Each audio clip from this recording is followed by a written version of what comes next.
Hillary uncovers another Russian plot. Again? Let's talk about it, y'all. Middle America.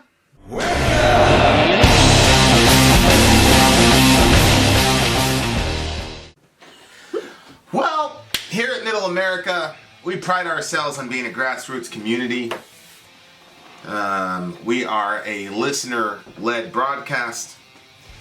And a friend of the channel by the name of Deaf Fan sent me an email, and I just had to report on this situation. Now, if you shout out to the big homie. If you would like to be part of the Middle America community, all you have to do is go to facebook.com/AmericaMiddle, and that'll bring you right into our portal. You can join Middle America. It doesn't matter if you're left, right, Republican, Democrat, conservative, progressive. If you hate the planet, if you want to save the planet, it doesn't matter. Hate the planet. We're all there. We all get along. It's a free speech environment. You can also get your hands on one of these because it is hoodie season. Get yourself a Middle America hoodie. The only thing that's more awesome than the style is the comfort, ladies and gents. I thought you were going to say, is the face on the front. No, this face is representative of all Middle Americans. The people. It's for the people. The people. I'm part of the problem. My problem is I'm peaceful. And I believe in the people. Yeah. Okay. So I was sent okay, so clip. he sent you this clip. Oh, he sent the clip. Well, no, he sent me a screenshot of something that Tulsi said to the big homie Hillary Clinton. But what I want to do is I want to play what Miss Clinton has said. Now, I haven't seen this part. All I saw was Tulsi's response. So this is the first time I'm seeing this. But here we are. You ready? Yep. Hillary Clinton did not mention Tulsi Gabbard by name, but an aide confirms that that's who she was talking about when she made this stunning claim that the Russians had already hit on a way to meddle in the 2020 election, much in the same way they meddled in her election in 2016. On a podcast interview, Clinton said, quote, "They're grooming her to be the third-party candidate. She's the favorite of the Russians. They have a bunch of sites and bots and other ways of supporting her so far." Clinton was referring to the fact that the Hawaii Congresswoman gets a lot of attention from Kremlin-linked media, just as Green Party candidate Jill Stein did back in 2016.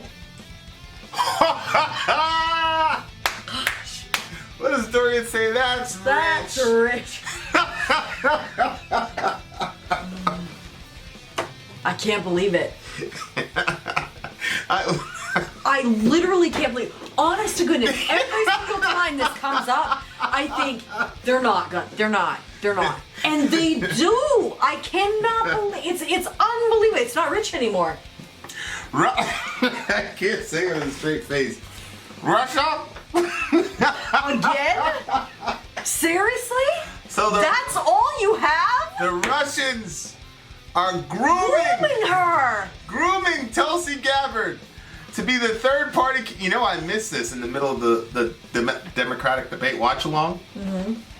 Tulsi went after CNN on a CNN platform. Yeah. She said earlier today, one of your moronic people accused me of being a Russian. Yeah. It's despicable. I was like, yo. Yeah. I didn't see that either, but I heard it spoken about. I saw it happen, but you know, Tulsi. I was so disappointed in Tulsi's performance in the debate that.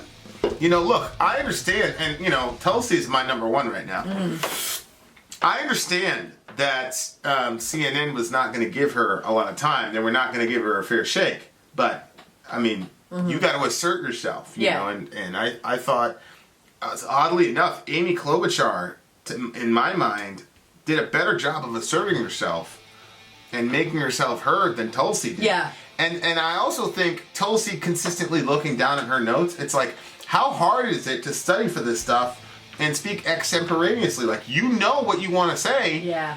You know, that's why Yang did such a good job, because he came out so powerful, but it was succinct and it was concise. He really did. He was in and out, and that means that he has practiced and rehearsed these talking points and made it so you could tell that he had a goal of he's only going to any point that they could bring up, he had a prepared 30-second response.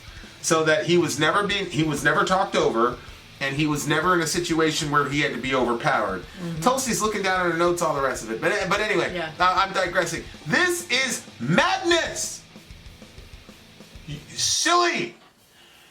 Hillary, you lost because you abandoned Middle America.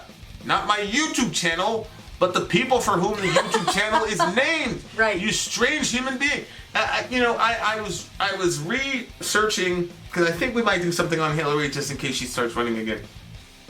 And she wrote that there is that book Shattered. In the book, one of the most telling points of the book was where it says that Hillary and her staff were shocked at all the resentment that Americans had due to what happened in the 2008 housing crisis, where 5.1 million Americans lost their homes, while simultaneously Mr. Obama was bailing out Wall Street and big banks and the car companies. I remember that. Now look, I understand the argument. These businesses are too big to fail. If they failed, it would completely wreck the economy, and you'd have 10 more million houses lost. That's the argument. But okay, that's fine. But tell that to the 5.1 million people who lost their homes. Yeah. And Hillary's saying she was surprised at all the resentment. Hello? And this is the same woman.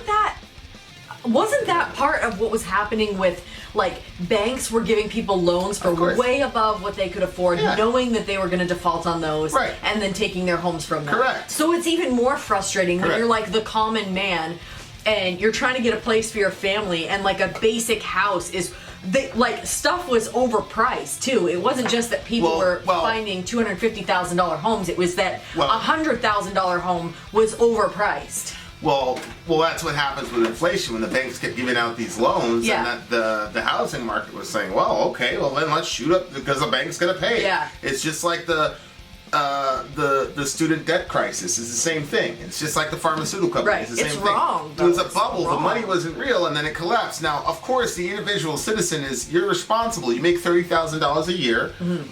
How did you think you were going to be able to afford a $375,000 a year house? Like, I get it. I understand. Like, but for her not to understand the resentment. I know. Like, people. Where have you been? You bailed out these corporations, and I don't blame Barack Obama for that, because, I mean, he was coming into the presidency. Yeah. He was inheriting the mess that Bush, created economically, because we're in all these wars. Yeah. Yeah. These wars are trillions of dollars of a price tag, not to mention the blood and guts of the innocent civilians that we dismembered, on top of the U.S. soldiers, men and women who died. And I don't just mean died on the battlefield, died at home as well. So I'm not you can't put all of that on Obama, but it happened during Obama's presidency. Right. And it was one of the first things that he had to do. Right. And then you had the cash for clunkers. I don't know if you guys remember that, but Hillary, but he was forgiven for that. He got reelected. Hillary is sitting there going, I can't believe that these people resent us. And then you go out and say, we're going to stop coal. You go to a coal mining town and you're saying you're going to shut down their business when they've been doing coal for 5 generations, and you offer them no alternatives. That's where the whole learn to code thing came from. Go ahead. That's the thing. You have to know. And I can't stand it when people do the political theater where they're trying to make it look like they're about the people. Pass me the baby. Let me hug the baby. Right. Let me do this and that. Or the hot sauce. Pass me the hot sauce. Yeah. She went on Hot 97 or whatever. Yes. She carries hot sauce in her bag. Yeah. With her racist ass. Go ahead. Just all of that stupidness. I can't stand it.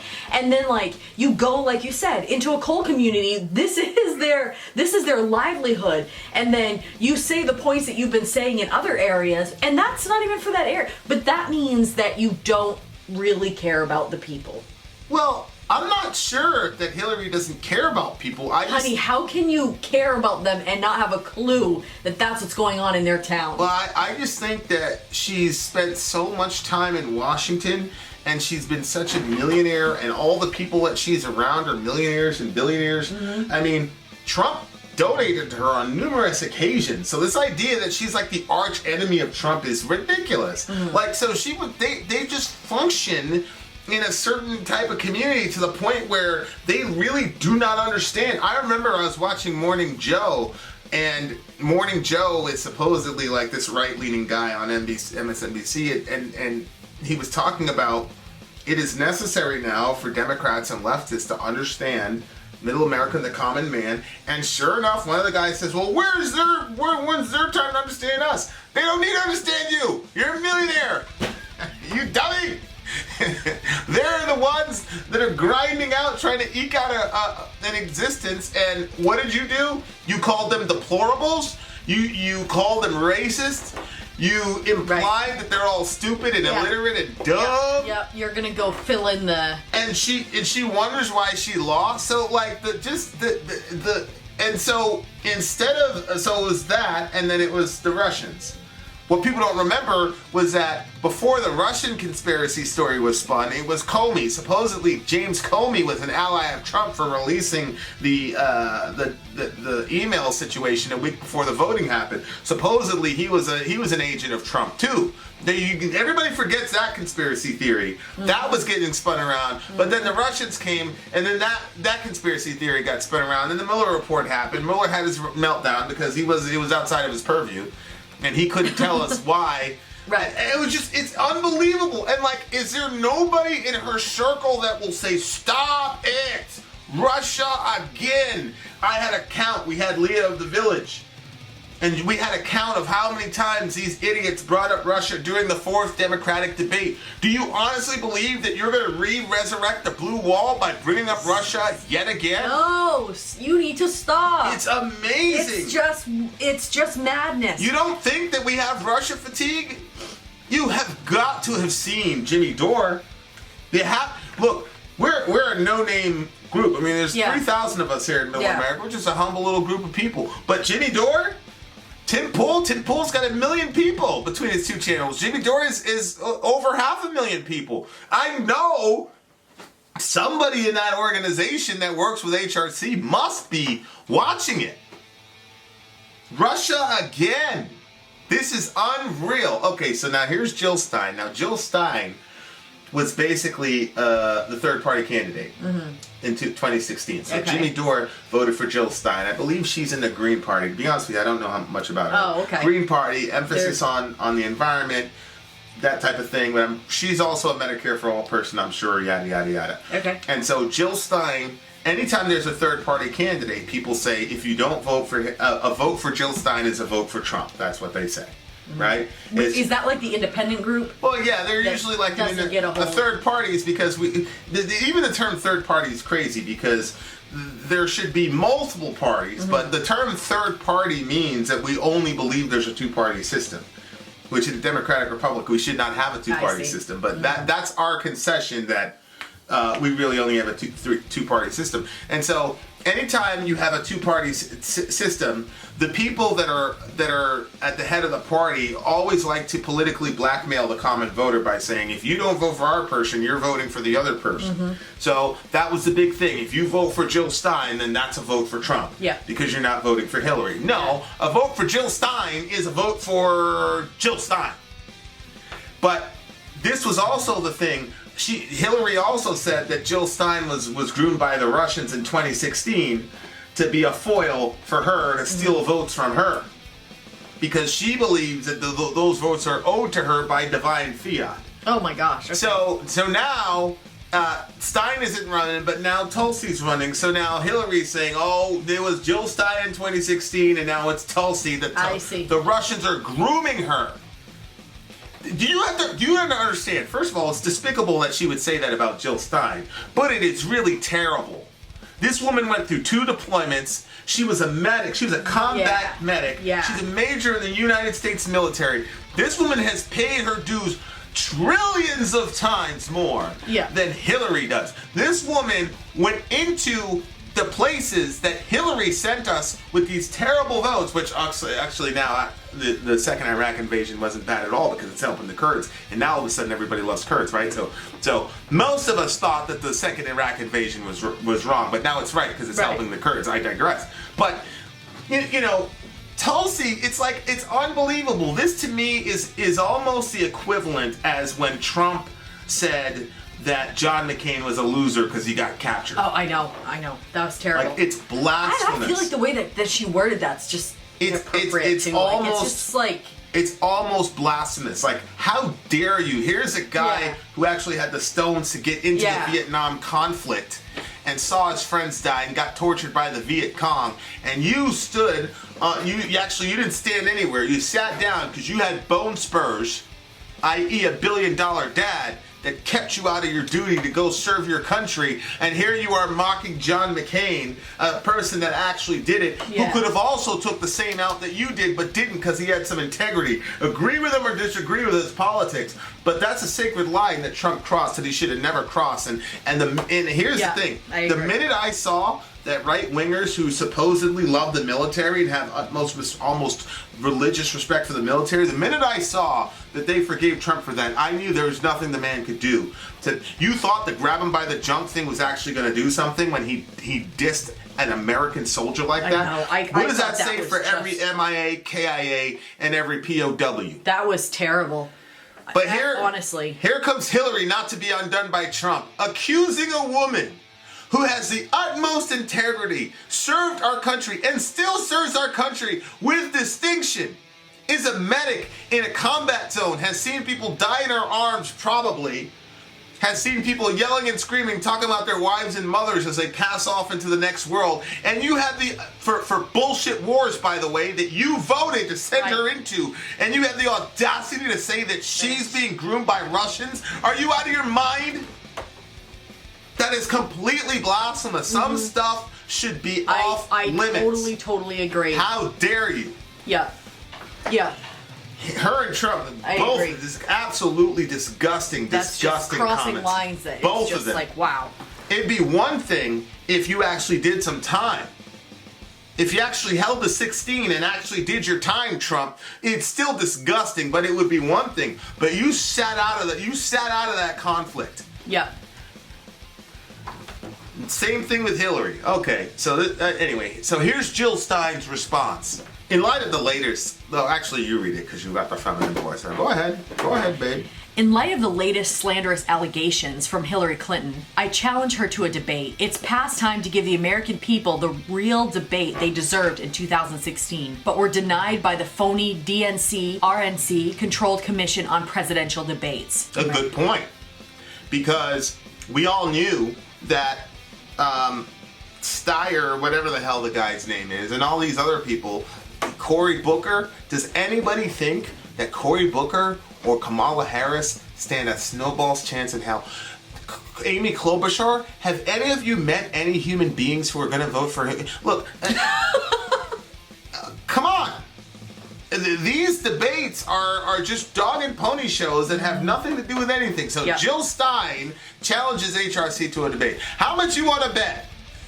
I bet the channel. How much you want to bet that Hillary is not going to go into and have any more smoke with this young lady? Here's another one from Jill Stein. It's a shame HRC is peddling conspiracy theories to justify her failure instead of reflecting on. It's a shame HRC is peddling conspiracy theories to justify her failure instead of reflecting on real reasons Dems lost in 2016. You can slander progressives as Russian assets, but you can't hide the fact that the DNC sabotaged Sanders and elevated Trump to set the stage for Yikes. Which is true. The Democrat, you remember that, all the Democrats are saying, yes, please run for office, Trump. Please run for office. And they're all celebrating. And Obama was like, Trump will never be the president. I know, yeah. Okay, the American evil. It'll never happen. He'll never be president. And he'll never be the president. Stop it, it's very cute on your face when you do that. Trump, no. No. No, he'll never be the president. And you were wrong. And he told Biden that you don't have to do this. You don't have to do this, Joe. But you know the difference with Obama? What? Obama said, apparently I was out of touch. Apparently. He admitted it. Yeah, I was out of touch. Nobody else admitted it.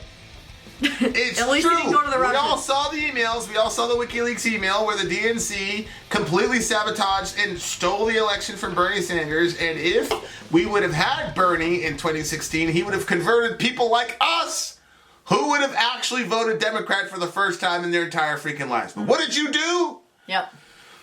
You stole the election from Bernie, and because it's her time,